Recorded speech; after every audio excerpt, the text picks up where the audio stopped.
Morning chefs, Happy New Year. Hope you enjoyed a lovely Christmas. Just a note before you begin this practical, please make sure you have got adequate supervision, that your parents are in the same room, that they're taking part in the recipe, that you're not doing this alone. Before you begin, please make sure that you've got your PPE sorted. As you can see, I'm wearing an apron. I've got a chef's jacket on and still my slippers. But please make sure you've at least got an apron on, that your sleeves are rolled up and that your hair is tied back. Safety first. Once you've got yourself ready, you can get your area ready. Prepare your mise en place. So you can see here, I've got my mise en place, all my ingredients organised, all my equipment ready to go, my grill open, preheated, ready, sink full of washing up, ready to begin. Once you've organised yourself and your environment, you can begin the practical. We'll start by placing a frying pan on a hob with a small splash of oil on it, about a teaspoon's worth, and then bringing it up to a high heat to make our Croque Madame. Today's recipe, a Croque Madame. You may have heard of Croque Madame before, or a Croque Monsieur. The difference between the two is an egg, a fried egg on the top of the Croque Madame. That is the recipe that we're going to be making today. You find it attached in the files. We'll begin with 2 slices of bread. It can be white bread, it can be brown bread, it can be 50-50. And we are going to spread butter, or margarine, or spread whatever you've got in the fridge, over 2 of those slices. Just like we were making a sandwich. So mine's actually part frozen. I like doing it with frozen bread just because it makes it easier with the frying. Once I've done butter, I'm going to take my 2 slices of ham.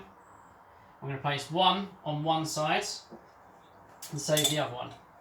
I'm then going to take a teaspoon's worth of mustard and I'm going to spread that on one of the butter sides. Nice even coating like so. You can use something other than mustard if you don't like it. You could use ketchup, brown sauce, chutney, mayonnaise, anything that you like. I'm then going to lay the other ham slice over the mustard. And here I've got some extra mature cheddar. I'm going to take 2 pinches of that and I'm going to place them just on one side. Like so. I'm going to spread it out a little bit, but like a pizza, I'm going to try and keep a centimetre or so away from the edge to stop it leaking over the crust. Got my salt and pepper here. I'm going to give it a little season on the inside before I take the non-cheese slice, fold it over and create my sandwich. From there, I'm going to take a little bit more butter and I'm going to butter the outsides. This is going to help get our bread really golden brown and crispy. So do one side, flip it over, then do the other. Now I've had my my frying pan this whole time on a nice low gentle heat, so it should be heating nicely. I'm going to place just a little bit of cheese in it to see if it sizzles. As we can see and hear, this cheese has started cooking immediately.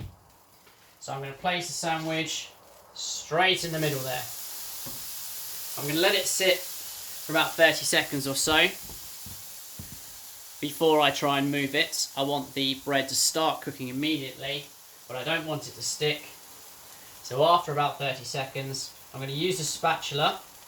I'm going to give it a little wiggle, going to give it a little loosen, I'm going to lift it up slightly, digging underneath it, I'm going to move it around so that oil gets into the bread. And the oil is there to lubricate the pan, to stop it from sticking. Now, I want the bread to go golden brown and crispy, but not too brown because it is going to get cooked in the grill later. So I'm going to give it a little lift and I can see, yep, started to go golden brown, but I want it a little bit darker than that, a little bit crispier. I'm not going to push down and compress the sandwich. Keeping an eye on your heat turning it down. Remember, you are in control of the heat. You can turn it up, you can turn it down, you can turn it off and take it off as well. Gonna have another look underneath. Yep, that's really nice and golden brown now. So I'm going to use my spatula to flip my sandwich over gently. Not going to compress it, not going to push down on the top. Going to leave it about 30 seconds before I touch it again. Get that cooking started. Give it a little shake. Use your spatula. Give it a little poke, give it a little wobble, dig underneath it, move it around. And then we're looking for the same colour on the bottom as we are on the top. Now, while this is cooking, I've had my grill preheating. You can see at the top there, radiant bars. They are nice and hot. They're going to cook the top of my croque monsieur. On your grill at home, you'll see this symbol here. I've got it set nice and high to get it nice and hot. Do not do this without supervision, please, boys and girls. Now, I'm going to lift up my croque again. Check the colour underneath. Beautiful, lovely golden brown. So I'm going to turn it off and I'm going to take it off. The croque can come straight out of the pan and go onto a baking tray. Now, I don't like putting baking parchment or baking paper under the grill, so this can just sit straight on your baking tray like so. Keep your saucepan nearby because you are going to need that again. Baking tray, go on the side here because we're not quite done with the croque yet. Next step is to take 2 teaspoons of Greek yoghurt or any other type of yoghurt, natural yoghurt, just not obviously fruit or chocolate. And we're going to spread that on the top here. Now, traditionally, you'd see this used with a roux or a bechamel, a white sauce. Spread on the top, nicely seasoned, and it'll go thick and it'll go creamy, make it more of a substantial meal. This keeps it quite a nice low-fat recipe as well. So from here, little bit of black pepper or ground pepper, little bit of salt on the top there, and then another 2 pinches of mature cheese. Staying a little bit away from the edge because it will spread out. Like so. I think I've got room for a 3rd pinch there. Spreading it out like so.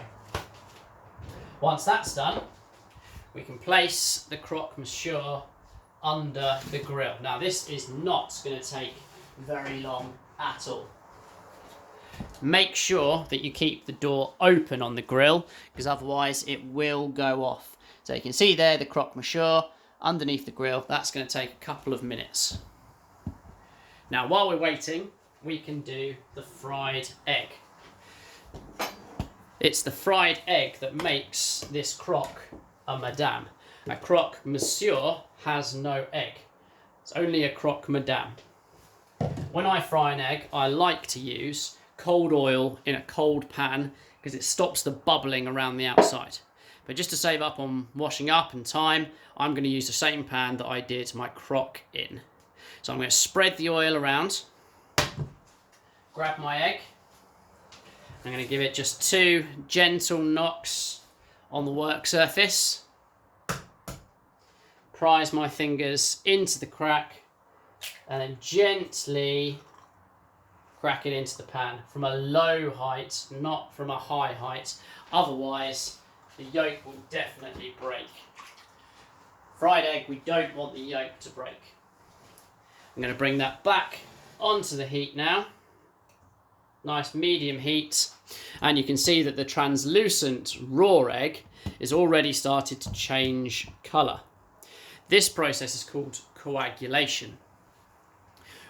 Eggs are a protein, and when they are heated, they transform.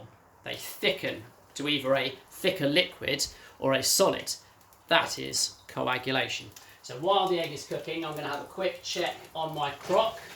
You can see that the cheese has begun to melt, but I want to get it nice and brown and crispy, so I'm going to put it back underneath. My egg has started cooking quite quickly. Egg cooks at about 60 degrees, the white. And I'm going to do a little seasoning over the top, a little salt on the top there.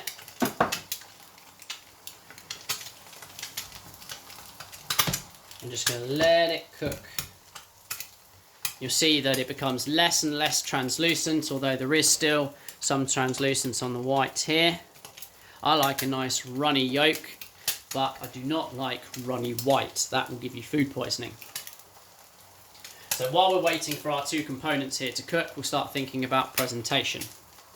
I've got a little bit of coleslaw left over here from last night's dinner.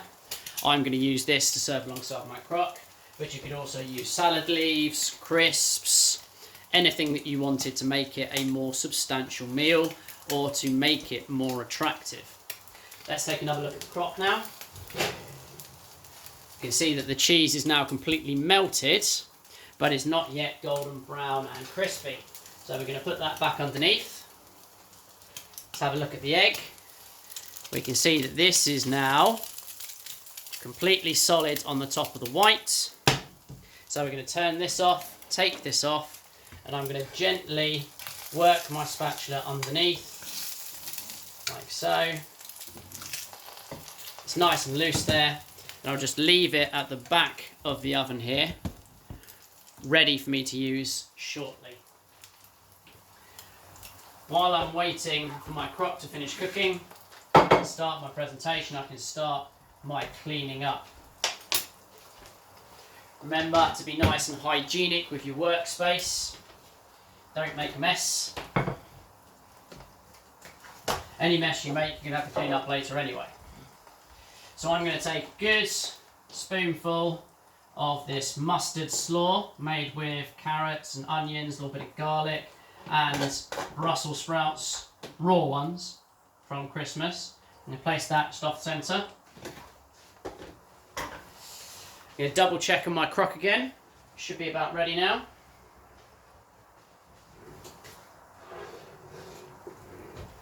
Lovely. The cheese has just started to go golden brown and crispy. So I'm going to get my spatula just gently underneath there and bring it out onto my chopping board here.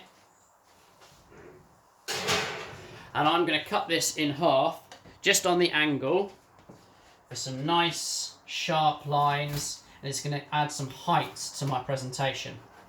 You might want to do it into fingers, you might want to do it into quadrants and squares. However you want to present it, entirely up to you.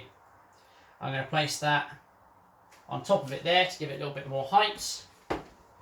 Push that open a little bit more so I've got room for my egg. Get underneath my egg with my spatula. Gently slide that in there.